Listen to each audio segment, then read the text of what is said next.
Hello students, track civil academy के इस YouTube channel पर आप सबका स्वागत है। जो आज हम लोग टॉपिक डिस्कस करने जा रहे हैं, ये ग्रामर का एक बहुत ही इंपॉर्टेंट टॉपिक है जिसका नाम है प्रोनाउन। हम सब जानते हैं प्रोनाउन से रिलेटेड क्वेश्चंस हर तरीके के एग्जामिनेशंस में आता है, चाहे वो स्पॉटिंग एरर में आए या सेंटेंस इम्प्रूवमेंट में आए। तो आज जो टॉपिक हम लोग डिस्कस करने जा रहे हैं, इसको हम रूल्स एंड एग्जाम्पल्स के साथ नहीं चलेंगे, बल्कि हम सबसे पहले आपके सामने क्वेश्चंस रखेंगे और उन क्वेश्चंस को हम लोग डिस्कस करते हुए चलेंगे और क्वेश्चंस में ही हम रूल्स को पढ़ते हुए चलेंगे। इससे आपका एक तो ये फ़ायदा होगा, आप एग्ज़ाम पॉइंट ऑफ व्यू चलेंगे। दूसरी चीज़, आप बहुत शॉर्ट ट्रिक में ही प्रोनाउन को ज़्यादा अच्छे से समझ पाएंगे, क्योंकि बेसिक नॉलेज प्रोनाउन क्या होता है, कितने तरीके का है, आई थिंक जो भी स्टूडेंट्स प्रिपरेशन करते हैं उन्हें अच्छे से पता है क्या है pronoun. Is a word which is place in place of noun. तो कहने का मतलब, ठीक है, हमें पता है प्रोनाउन क्या होता है, लेकिन प्रोनाउन के ऊपर किस तरीके से क्वेश्चंस पूछे जा रहे हैं, उनमें क्या क्या रूल्स एंड रेगुलेशंस पता होना चाहिए हमें, जिससे हम उन क्वेश्चंस को सॉल्व कर लें। बेसिकली हमारा मोटिव ये है इस वीडियो के थ्रू बताना। तो हम अब चलते हैं क्वेश्चंस की तरफ। तो सबसे पहला क्वेश्चन जो मैं आपके सामने लेके जा रहा हूँ प्रोनाउन का, वो देखिए।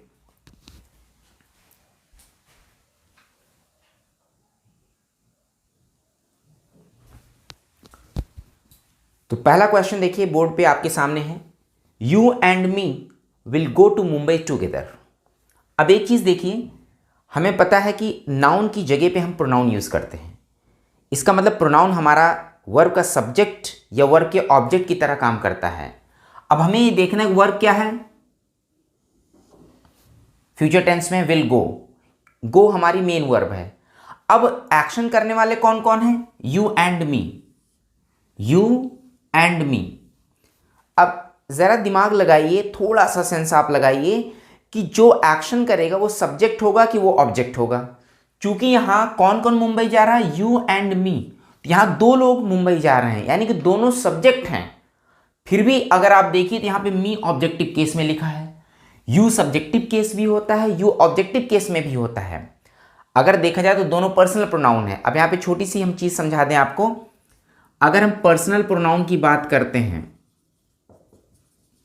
अगर हम पर्सनल प्रोनाउंस की बात करते हैं तो पर्सनल प्रोनाउन में तीन पर्सन होते हैं, फर्स्ट पर्सन, सेकंड पर्सन और third person. First person mean speakers, जो बोलता है वो फर्स्ट पर्सन होता है, और इसमें आता आई और वी।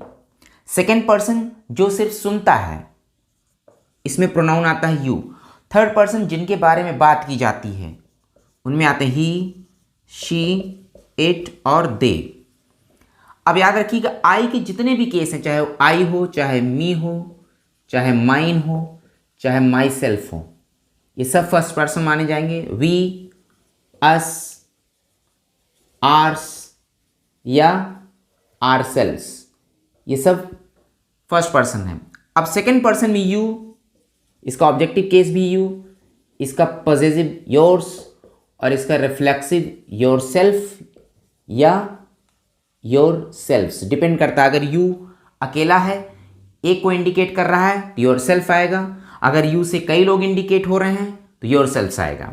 अभी him, his, himself, she, her, hers, herself, it, its, itself, they, them, theirs and themselves। ये पर्सनल प्रोनाउन के केसेस हैं। ये सब्जेक्टिव केस में हैं, इन्हें हम सब्जेक्ट के तौर पे इस्तेमाल करते हैं। मतलब ये वर्ब्स के हमेशा पहले आएंगे, और ये ऑब्जेक्टिव केस में आते हैं, यानी कि ये वर्ब के बाद आएंगे। ये पॉसेसिव केस हैं जो पोजेशन बताएंगे, और ये रिफ्लेक्सिव केस हैं। अभी आगे हम बताएंगे रिफ्लेक्सिव केस का यूज़ कैसे होगा। तो याद हमें यहाँ ये रखना है, फर्स्ट पर्सन आई और we, second person you, third person he, she, it, they. ये सारे cases I, we, you, he, she, it, they, ये सब्जेक्टिव केस में है, यानी कि सब्जेक्ट के तौर पे आएंगे। ये कभी ऑब्जेक्ट के तौर पे नहीं आ सकते। अगर मैं कहूँ मैंने उसे बुलाया था तो आई कॉल्ड हिम। लेकिन अगर मैं कहूं उसने मुझे बुलाया था तो ही कॉल्ड मी। क्यों? अगर वो मुझे बुलाएगा तो वो सब्जेक्ट होगा, मैं बुलाया जाऊंगा तो मैं ऑब्जेक्ट के तौर पे आ जाऊंगा, मी। लेकिन अगर मैंने उसे बुलाया तो आई सब्जेक्ट होगा, क्योंकि मैं बुला रहा हूं और जिसे बुला रहा हूं वो मेरा ऑब्जेक्ट होगा, इसलिए हिम। हम ये कभी नहीं कह सकते मी कॉल्ड ही या हिम कॉल्ड आई। यहां पे देखिए यू का ऑब्जेक्टिव केस, यू का सब्जेक्टिव केस यू ही है, लेकिन मी का ऑब्जेक्टिव केस आई, यानी कि यहां पे क्या होना चाहिए था, आई। इट मीन्स हम सब्जेक्टिव केस को सब्जेक्ट की तरह यूज करते हैं प्रोनाउन के, और ऑब्जेक्टिव केस प्रोनाउन का हम ऑब्जेक्ट की तरह इस्तेमाल करेंगे। तो यहां हम ऑब्जेक्टिव केस नहीं लगा सकते, क्योंकि हमें सब्जेक्ट की बात हो रही है। यहां पे दो सब्जेक्ट हैं जो मुंबई साथ में जाएंगे, कौन? You and I, you and मी नहीं, यू एंड आई। लेकिन अगर यही कहा जाता उसने मुझे बुलाया तो ही कॉल्ड मी, उसने आपको और मुझे बुलाया था ही कॉल्ड यू एंड मी, तो यहां ऑब्जेक्टिव केस हो जाता। I hope it's clear. तो यहां कहने का मतलब ये है, ये पर्सनल प्रोनाउन का चार्ट है। पर्सनल प्रोनाउन में तीन केस होता है, फर्स्ट पर्सन, सॉरी तीन पर्सन होते हैं, first person, second person, third person. First person में दो प्रोनाउन होता है आई और वी, सेकेंड पर्सन में एक ही होता है यू, और थर्ड पर्सन में ही, शी, इट, दे। अब आई का ऑब्जेक्टिव केस मी है, पॉजिटिव केस माइन है, रिफ्लेक्सिव केस माई सेल्फ है। यू का you, yours, yourself, he, him, his, himself, she, her, hers, herself, it, its, itself, they, them, theirs and themselves. तो this is आपका पहला question. कि पहले question में problem क्या थी, यू एंड मी नहीं, you and I. Right, clear हो गया। अब हम चलते हैं सेकेंड क्वेश्चन की तरफ। ही invited you and I on his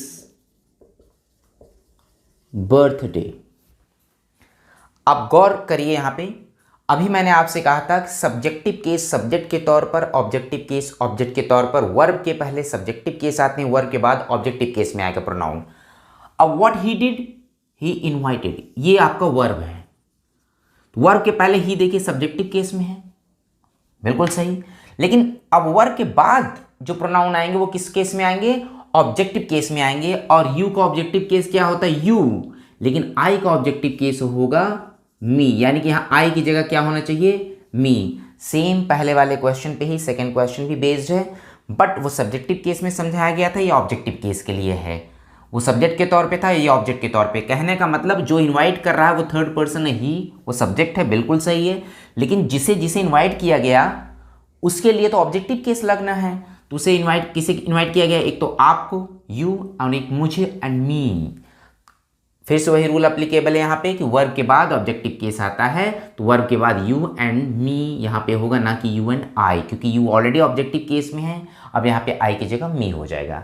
I hope ये क्लियर हो गया। अब हम चलते हैं तीसरे क्वेश्चन की तरफ। अब तीसरा क्वेश्चन देखिए क्या कह रहा है, हम आपके सामने लिख रहे हैं तीसरा question. Let she do her work herself. अब यहां समझिए, let she do her work herself. अक्सर आपने सुना होगा ऐसा कहते, let me do, let me go, let him come. तो लेट के बाद हम ऑब्जेक्टिव केस लगाते हैं। क्यों लगाते हैं ये रूल समझ लीजिए। लेट इज वर्ब, अगेन देखिए यहां पे, बिकॉज ये एक तरह से इंपेरेटिव सेंटेंस है, राइट। ये इंपेरेटिव सेंटेंस, आप सामने वाले से कह रहे हो कि उसे अपना काम खुद से करने दो। जब आप सामने वाले से कह रहे हो, सामने वाला मीन्स सेकंड पर्सन, जब आप सेकंड पर्सन को ऑर्डर देते हो, रिक्वेस्ट करते हो, कमांड करते हो, तो आप इंपेरेटिव सेंटेंस में बात करते हैं। और इंपेरेटिव सेंटेंस की पहली पहचान है, सबसे पहले वर्ब आती है, नेगेटिव होता है डोंट लग जाता है। तो लेट हर डू, यहां पे शी की जगह क्या आना चाहिए, हर, क्योंकि लेट वर्ब है। अभी मैंने बताया था वर्ब के बाद हमेशा ऑब्जेक्टिव केस आता है, तो सेम चीज लेट के बाद यहां शी नहीं बल्कि हर होगा। तो लेट हर डू, उसे करने दीजिए हर वर्क, अपना वर्क, हर सेल्फ, खुद से, तो उसे अपना काम खुद से करने दीजिए। तो चाहे वो late me go, let him come, let her do, तो लेट के बाद हमेशा ऑब्जेक्टिव केस आएगा, बिकॉज दिस इज वर्ब। और वैसे भी हमेशा जान लीजिए, किसी भी वर्ब और प्रेपोजिशन के बाद प्रोनाउन का हमेशा ऑब्जेक्टिव केस आता है। प्रोनाउन का हमेशा ऑब्जेक्टिव केस आएगा, हमेशा। वर्ब और प्रेपोजिशन के बाद हमेशा प्रोनाउन का ऑब्जेक्टिव केस आएगा। अब प्रेपोजिशन के बाद कैसे, जैसे अगर मैंने कहा there is a good understanding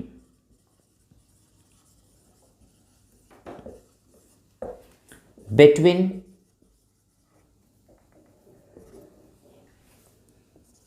him and I.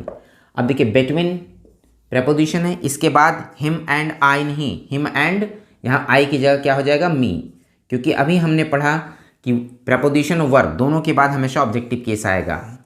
I hope it's clear कि प्रेपोजिशन और वर्ब दोनों के बाद हमेशा प्रोनाउन का ऑब्जेक्टिव केस आएगा, सब्जेक्टिव केस से कोई मतलब नहीं है यहाँ पे। तो सेकंड एंड थर्ड क्वेश्चन अभी भी आप सब्जेक्टिव और ऑब्जेक्टिव क्वेश्चन के ही बेस पे चल रहा है पर्सनल प्रोनाउन में। अब हम मूव करते हैं फोर्थ क्वेश्चन की तरफ। ही introduced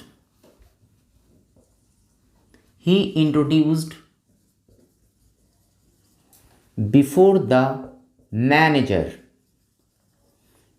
He introduced before the manager as a candidate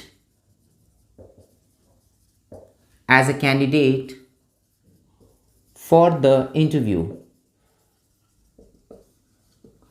तो उसने क्या किया, इंट्रोड्यूस किया किसके सामने, बिफोर मीन्स सामने, किसी पर्सन के सामने की बात करते हैं तो बिफोर, किसी प्लेस के सामने, बिल्डिंग के सामने बात करते हैं तो हम कहते हैं इन फ्रंट ऑफ। तो ही इंट्रोड्यूस, उसने इंट्रोड्यूस किया किसके सामने, मैनेजर के सामने, एज अ कैंडिडेट, एक कैंडिडेट के तौर पर इंट्रोड्यूस किया, किस चीज़ के लिए, इंटरव्यू के लिए। अब यहाँ पे ये देखना है कि गलती कहाँ है, मिस्टेक कहाँ है।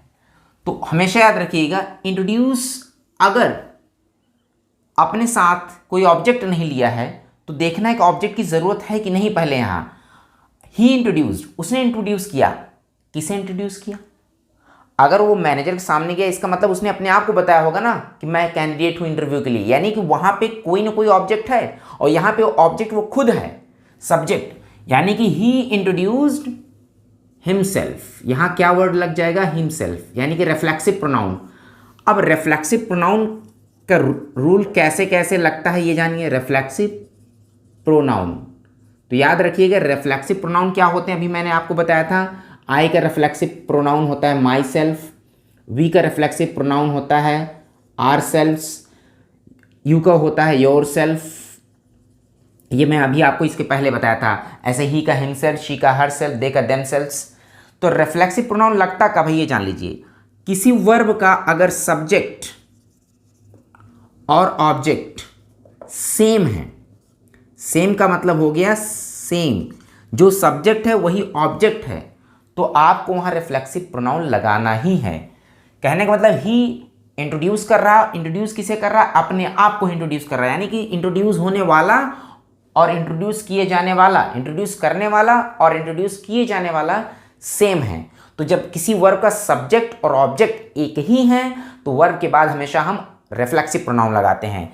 यहाँ ही इंट्रोड्यूस्ड हिमसेल्फ, राइट। जैसे मैंने कहा कि शी हर्ट हरसेल्फ, उसने अपने आप को चोट पहुंचा ली। मान लो कोई काम कर रही है वो, शी हर्ट हरसेल्फ, इसका मतलब हर्ट करने वाली भी शी है और हर्ट होने वाली भी शी है, इसलिए शी हर्ट हरसेल्फ, यानी कि रिफ्लेक्सिव प्रोनाउन यहाँ पे वर्ब के डायरेक्ट ऑब्जेक्ट की तरह आ रहे हैं, ये ऑब्जेक्ट के तौर पे आ रहा है। ही इंट्रोड्यूस, उसने इंट्रोड्यूस किया, किसे किया, अपने आप को किया, यहाँ पे हिमसेल्फ वर्ड आना है, right.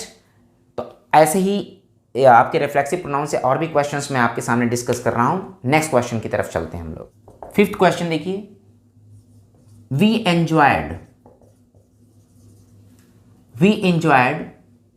A lot during the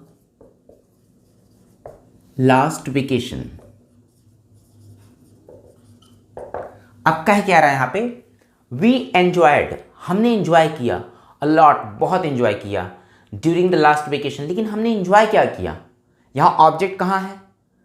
अब हमने एंजॉयमेंट किया, किसका एंजॉयमेंट किया, अपने आप का एंजॉयमेंट किया।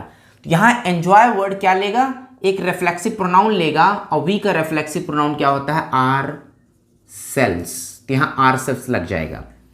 लेकिन अगर यही इंजॉय के साथ ऑलरेडी कोई ऑब्जेक्ट होता, जैसे अगर मैं कहूं we enjoyed the film very much. अब यहां पे हम ourselves क्यों नहीं लगा रहे हैं? क्योंकि हम एंजॉयमेंट कर किस चीज कर रहे हैं? फिल्म का। यानी कि we is subject, the film is object, enjoy is verb. Verb का डायरेक्ट ऑब्जेक्ट ऑलरेडी है, तो कहने मतलब we enjoyed the film very much. यहाँ पे एंजॉय का ऑलरेडी ऑब्जेक्ट है। अब यहाँ पे हमें ourselves यानी कि हमें रिफ्लेक्सिव प्रोनाउन लगाने की जरूरत नहीं है। लेकिन जब एंजॉय, राइट, यहाँ सब्जेक्ट ही एंजॉय कर रहा हो, अपने आप को एंजॉय कर रहा है, इसलिए यहाँ पे वी का रिफ्लेक्सिव प्रोनाउन ourselves लगेगा। तो जब वर्ब का डायरेक्ट ऑब्जेक्ट होगा तब तो आप लगा दीजिए। जब वर्ब का ऑब्जेक्ट ना दिया हो और सब्जेक्ट ही अपना वर्ब हो, सॉरी ऑब्जेक्ट हो, तब हम रिफ्लेक्सिव प्रोनाउन लगाएंगे according to the subject. We का रिफ्लेक्सिव प्रोनाउन ourselves, आई का reflexive pronoun myself, you का रिफ्लेक्सिव प्रोनाउन योर सेल्फ या योर सेल्फ, शी का reflexive pronoun herself, he का reflexive pronoun himself. Already इसके पहले ही हम आपको बता चुके हैं चार्ट बना के पर्सनल प्रोनाउन का। आई होप ये क्वेश्चन रिफ्लेक्सिव प्रोनाउन वाले क्लियर हो गए। अब हम चलते हैं 6th क्वेश्चन की तरफ। 6th क्वेश्चन कह रहा है you, he and I will work together on this project। अब बड़ा सिंपल सा क्वेश्चन है। यहां पे देखिए, you, he and I will work together on this project, यानी कि आप सेकेंड पर्सन, ही थर्ड पर्सन, आई फर्स्ट पर्सन। यहां पे 3 पर्सन के प्रोनाउन एक साथ आए हैं जो सब्जेक्ट का काम कर रहे हैं। You is second person, he is third person and I is first person। एक रूल मैं आपको बताने वाला हूं, यहां पे याद रखिएगा। अगर तीनों पर्सन के प्रोनाउन एक साथ आते हैं तो हम किनको कहां यूज करेंगे, इसके लिए हम 3 टेक्निक आपको बता रहे हैं। टेक्निक फर्स्ट क्या है, याद रखिएगा, second person, third person and first person. Second person, third person, first person pronoun तब आएंगे कब?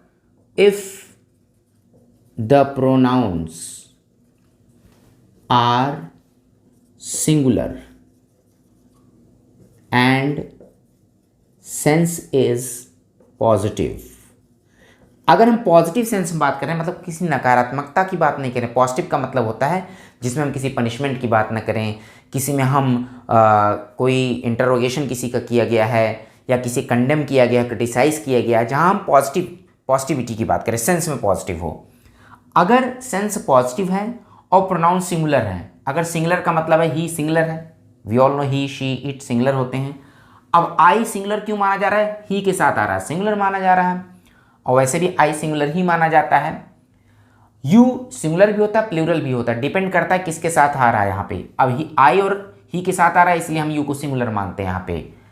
अब यू अगर प्रोनाउन सिंगुलर हैं और सेंस ऑब्वियस है, पॉजिटिव सेंस में कोई नेगेटिविटी नहीं है यहाँ पे, तो अगर पॉजिटिव सेंस में प्रोनाउंस आ रहे हैं और क्या अगर वो सिंगुलर सेंस सिंगुलर मीनिंग में हैं, तो आप हमेशा पहले सेकंड पर्सन का प्रोनाउन रखेंगे, फिर थर्ड पर्सन का प्रोनाउन रखेंगे, फिर फर्स्ट पर्सन का प्रोनाउन रखेंगे, चाहे वो सब्जेक्टिव केस में आए, चाहे ऑब्जेक्टिव केस में आए, चाहे वर्ब के पहले आए, चाहे वर्ब के बाद आए। लेकिन दूसरा देखिए, first person, second person and third person. आप फर्स्ट, सेकंड, थर्ड के सीक्वेंस में कब आएंगे? जब if the pronouns are plural and sense is positive. इसका मतलब हो गया अगर पॉजिटिव सेंस में ही हम बात कर रहे हैं, लेकिन अगर प्रोनाउंस प्लूरल है, अब प्लूरल में जैसे वी आता है, दे आता है, ये सब प्लूरल है। अगर प्लूरल आएगा तो आपका ये रूल चलेगा, first person, second person, third person. कैसे? जैसे अगर हम आपके सामने एक सेंटेंस लिख रहे हैं, we first person, you second person and they, तो we, you and they are going to complete this task today. अब देखिए, सेंस पॉजिटिव है और वी प्लूरल है, दे प्लूरल है, तो हमने कहा था अगर सिंगुलर के साथ यू आ रहा है तो सिंगुलर माना जाएगा, प्लूरल के साथ यू आएगा तो उसे प्लूरल मानेंगे। तो we, you and they, first person, second person, third person, कब? जब सेंस पॉजिटिव हो और प्लूरल हो प्रोनाउंस। तो ये दो रूल क्लियर हो गया। अब तीसरा इसमें हम बता रहे हैं। आप तीसरा पॉइंट कह रहा first person, second person and third person. अब देखिए फिर से first person, second person, third person, कब? If the pronouns are singular और प्लूरल।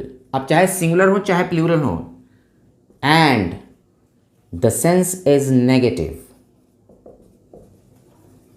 कहने का मतलब अगर अब सेंस नेगेटिव हो गया तो चाहे प्रोनाउन सिंगुलर हो चाहे प्लूरल हो, वो हमेशा first, second and third person के ही साथ आएंगे, इसी सीक्वेंस में आएंगे। सबसे पहले फर्स्ट पर्सन का प्रोनाउन, फिर सेकेंड पर्सन का प्रोनाउन, फिर थर्ड पर्सन का प्रोनाउन। और एक चीज़ याद रखिएगा यहाँ पे, चाहे आप इन्हें सब्जेक्ट के तौर पे इस्तेमाल करें या ऑब्जेक्ट के तौर पे, whether they are used as subjects or object, it doesn't matter. We have to follow this sequence if we have to put all the pronouns together. अब जैसे इसका हम रूल बता दें, एक एग्जाम्पल दे रहे हैं, the principal will punish. Principal punish करेंगे किसे? Me, you and him for our mistakes. हमारी मिस्टेक्स के लिए प्रिंसिपल किसे किसे पनिश करेंगे? Me first person, you second person and him third person. अब नेगेटिव सेंस में हमेशा सीक्वेंस यही होगा, first person, second person, third person. अब चाहे प्रोनाउन सिंगुलर हो या प्लूरल हो, तो पहले में ज़रूरी था वो सिंगुलर हो और सेंस पॉजिटिव हो तो 2 3 1, लेकिन अगर प्रोनाउन प्लूरल है और सेंस पॉजिटिव है तो 1 2 3, यानी फर्स्ट, सेकेंड एंड थर्ड। और यहाँ थर्ड रूल ये कह रहा है सीक्वेंस में कि चाहे प्रोनाउन सिंगुलर हो या प्लूरल, अगर सेंस नेगेटिव है तो भी हम 1 2 3 यानी फर्स्ट, सेकेंड एंड थर्ड के ही ऑर्डर में रखेंगे पर्सनल प्रोनाउंस के सीक्वेंस को। आई होप ये क्लियर हो गया सेंटेंस। अब हम चलते हैं नेक्स्ट सेंटेंस की तरफ। अब देखिए 7th क्वेश्चन क्या कह रहा है? Any of these 2 students can solve this question. देखिए सेंटेंस क्या कह रहा है? Any of these 2 students can solve this question. Of these 2 students का मतलब हो गया इन 2 स्टूडेंट्स में एनी, कोई भी एक, कैन सॉल्व दिस क्वेश्चन, यानी कि इन 2 स्टूडेंट में से कोई भी एक क्वेश्चन को सॉल्व कर सकता है। यहां पे पहले जानिए एनी है क्या। एनी इज डिस्ट्रीब्यूटिव प्रोनाउन, दो इट्स ऑल्सो एडजेक्टिव। जैसे भी मैंने आपको बताया था कि इसके पहले एक चीज़ और याद रखिएगा, प्रोनाउन और एडजेक्टिव बहुत ही डीपली पढ़िएगा, क्योंकि प्रोनाउंस और एडजेक्टिव्स में इतना फ़र्क है कि अगर अकेले आता है एनी वर्ड तो ये प्रोनाउन है, लेकिन अगर मैं कह दूँ एनी बुक, नाउन के पहले आ जाएगा तो ये एडजेक्टिव बन जाएगा। फिलहाल हम बात करते हैं यहाँ पे एनी क्या है। एनी या ईदर, जिसे हम आइदर भी बोलते हैं, नन या नीदर या नाइदर, ये सब डिस्ट्रीब्यूटिव प्रोनाउंस हैं, या फिर ईच भी है इसमें।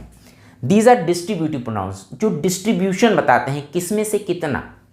तो एनी और नन की अगर हम बात करें, एनी और नन, एनी और आइदर पॉजिटिव सेंस में होता है, नन और नाइदर नेगेटिव सेंस में। एक बात याद रखिएगा, आइदर और नाइदर जब भी आएंगे ये हमेशा 2 में डिस्ट्रीब्यूट करते हैं। 2 में से कोई एक पॉजिटिव सेंस की बात करेगा तो ईदर। नीदर का मतलब 2 में से कोई एक भी नहीं, ये नेगेटिव सेंस है। ये आइदर का नेगेटिव सेंस नाइदर है। सेम वे, अगर 2 से ज़्यादा में से कोई एक है तो एनी, और 2 से ज़्यादा में से कोई एक भी नहीं है तो नन। तो एनी का नेगेटिव सेंस है नन और आइदर का नेगेटिव है नाइदर।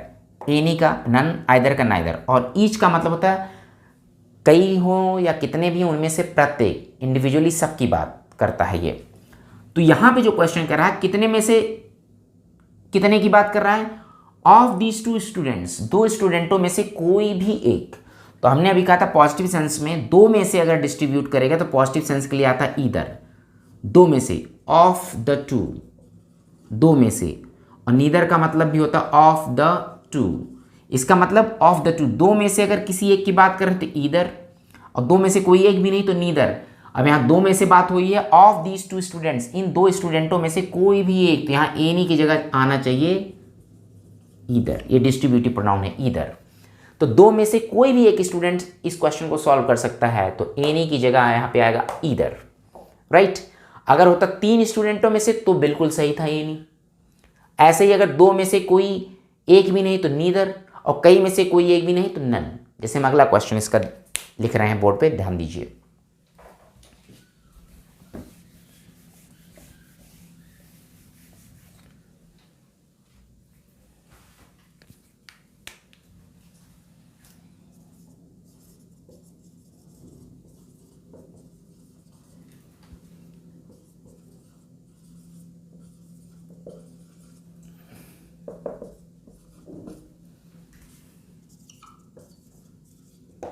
कह रहा है neither of these three girls is his sister.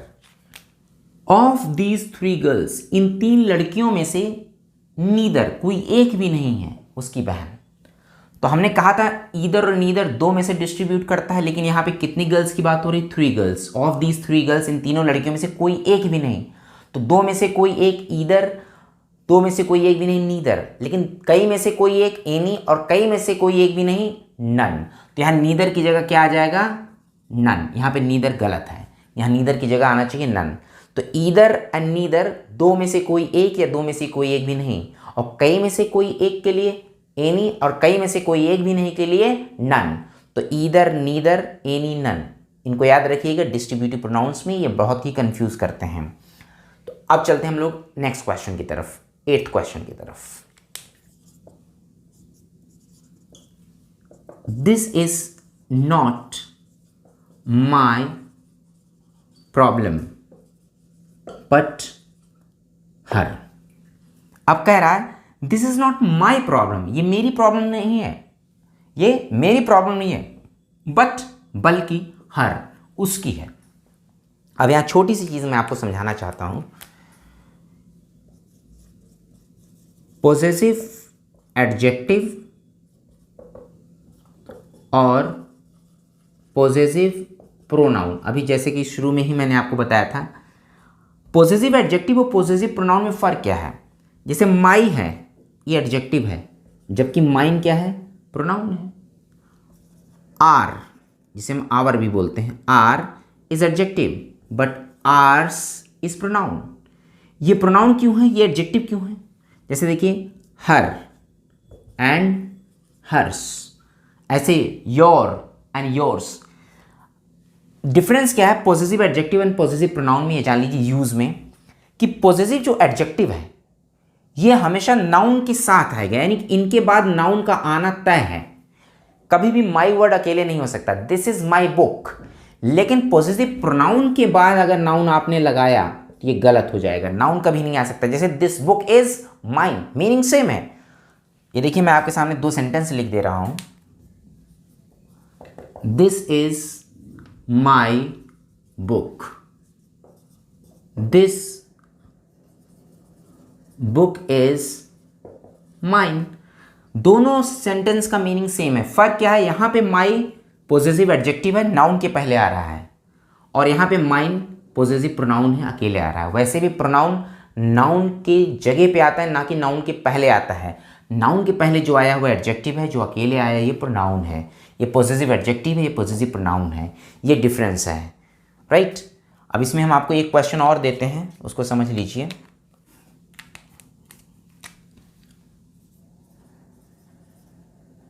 Yours is not so big a house as my. अब देखिए कह रहा है yours is not so big a house, यानी आपका घर उतना बड़ा नहीं जितना कि मेरा। मेरा क्या? यानी कि मेरा घर। कंपैरिजन आपके घर में और मेरे घर में हो रही है, यानी योर्स का मतलब आपका वाला, तो इधर माई मतलब मेरा, लेकिन मेरा क्या? इसका मतलब पॉजेसिव क्या लगाना है? मैंने अभी बताया था कि पॉजेसिव एडजेक्टिव कभी अकेले नहीं आ सकती। या तो माई हाउस लिखें, या फिर माई की जगह माइन। ये करेक्शन होगा यहाँ पे, माई की जगह माइन। अब माइन में माई हाउस इंक्लूड हो गया, यानी yours is not so big a house, आपका घर उतना बड़ा नहीं एज जितना कि माइन, जितना कि मेरा वाला है। तो यहाँ पे ये क्लियर हो गया कि ये पॉसेसिव प्रोनाउन है, माइन पॉसेसिव प्रोनाउन है, योर पॉसेसिव एडजेक्टिव है, माई पॉसेसिव एडजेक्टिव है। तो पॉसेसिव एडजेक्टिव पॉसेसिव प्रोनाउन में डिफरेंस है, इस बात का याद रखिएगा। पॉसेसिव एडजेक्टिव हमेशा नाउन के पहले आती हैं और पॉसेसिव प्रोनाउंस हमेशा अकेले आते हैं। अब हम चलते हैं नेक्स्ट क्वेश्चन की तरफ, and question number 10। I met the man who you know was interrogated by the police. I met the man whom the police interrogated in a theft case. अब देखिए आपके सामने 9th and 10th question. 9th question कह रहा I met the man who you know was interrogated by the police. I met the man, मैं उस आदमी से मिला, किस आदमी से?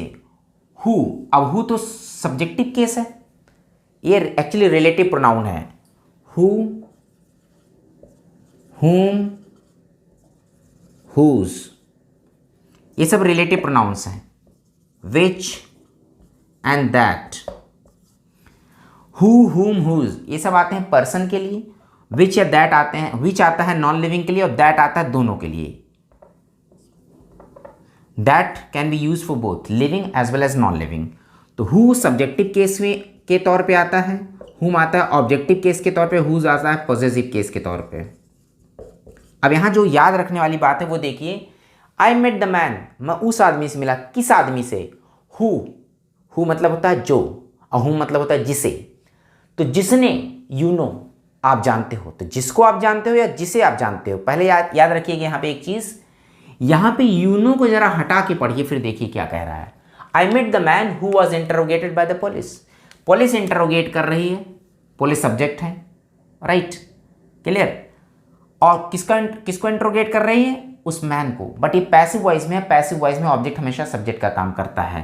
तो यहाँ पे हम इस मैन को रिलेट कर रहे हैं। आई मेट द मैन, कौन सा man? Who you know was interrogated by the police. तो who was interrogated by the police, who का वर्ब ऑलरेडी दिया है यहाँ पे वॉज, इसका मतलब बिल्कुल सही है। अगर सेंटेंस यहीं तक होता तो हमें हु की जगह हुम लगाना पड़ता है। तब कह रहा I met the man whom you know, इसका मतलब मैं उस आदमी से मिला जिसको आप जानते हो। लेकिन यहाँ पे कह रहा है I met the man who you know, यानी कि मैं उस आदमी से मिला हु जो यू नो आप जानते हो। क्या आप जानते हो? Was interrogated by the police, यानी जो पुलिस को द्वारा इंटरोगेट किया गया, मैं उस आदमी से मिला। इसका मतलब हमें यहाँ सब्जेक्ट की जरूरत है, बिकॉज पैसिव वॉइस में है बाय द पुलिस लगा है। पैसिव वॉइस में हमेशा ऑब्जेक्ट सब्जेक्ट का काम करता है, राइट। जैसा दूसरा सेंटेंस देखिए, 10th भी सेम रूल पे है, थोड़ा सा इसमें आपको क्लैरिटी आ जाएगी। आई मेट द मैन, मैं उस आदमी से मिला हुम जिसे the police interrogated in a theft case, जिसे पुलिस ने इंटरोगेट किया। इंटरोगेट मतलब पूछताछ किया एक थेफ्ट केस में, चोरी की केस में। अब यहाँ इंटरोगेट कौन कर रहा है? पुलिस, तो पुलिस हो गया सब्जेक्ट। अब सब्जेक्ट ऑलरेडी दिया हुआ है, इंटरोगेट किसका हुआ? मैन का। अब मैन क्या हो गया? ऑब्जेक्ट। जब ऑब्जेक्टिव केस में रिलेटिव प्रोनाउन लगाएंगे तो हुम। अब यहाँ पे हुम आना है। क्यों हुम आना है? क्योंकि पुलिस इंटरोगेट कर रही इस मैन से। अब मैन को हम ऑब्जेक्टिव केस में रिलेट कराएंगे तो यहाँ पे आ जाएगा हुम। लेकिन यहाँ पे हमें हु इसलिए लगाना है कि हुम वॉज इंटरोगेटेड नहीं होता, हु वॉज इंटरोगेटेड होता है, क्योंकि हम ऑब्जेक्टिव केस को हमेशा सब्जेक्टिव केस में कन्वर्ट कर देते हैं एक पैसिव वॉइस में, क्योंकि यहाँ पैसिव वॉइस में सब्जेक्ट दिया हुआ है, एक्टिव वॉइस में यहाँ दिया हुआ है, इसलिए हम यहाँ पे हुम लगाए थीफ के मैन के लिए। और यहाँ पे ऑब्जेक्टिव केस में पैसिव वॉइस दिया है तो यहाँ पे हम हु की जगह हुम लगाएंगे, क्योंकि हमें ऑब्जेक्ट को सब्जेक्ट बनाना है। तो यहाँ पे याद रखिएगा, हु तब लगेगा जब हमें सब्जेक्टिव केस की रिक्वायरमेंट है, हुम तब लगेगा जब हमें ऑब्जेक्टिव केस की रिक्वायरमेंट है, हुज आता है पॉजिटिव केस में, और विच आता है नॉन लिविंग थिंग्स के लिए, दैट आता है दोनों के लिए, लिविंग या नॉन लिविंग को रिलेट करने के लिए, जो या जिसे के सेंस में। तो ये 10 क्वेश्चन थे रिगार्डिंग प्रोनाउंस। आई होप ये चूँकि हमने क्वेश्चंस के बेस पे पढ़ाया, आपको ऐसा नहीं कि मैंने पर्सनल प्रोनाउन, इंटरोगेटिव प्रोनाउन ये सब अलग अलग नहीं पढ़ाया।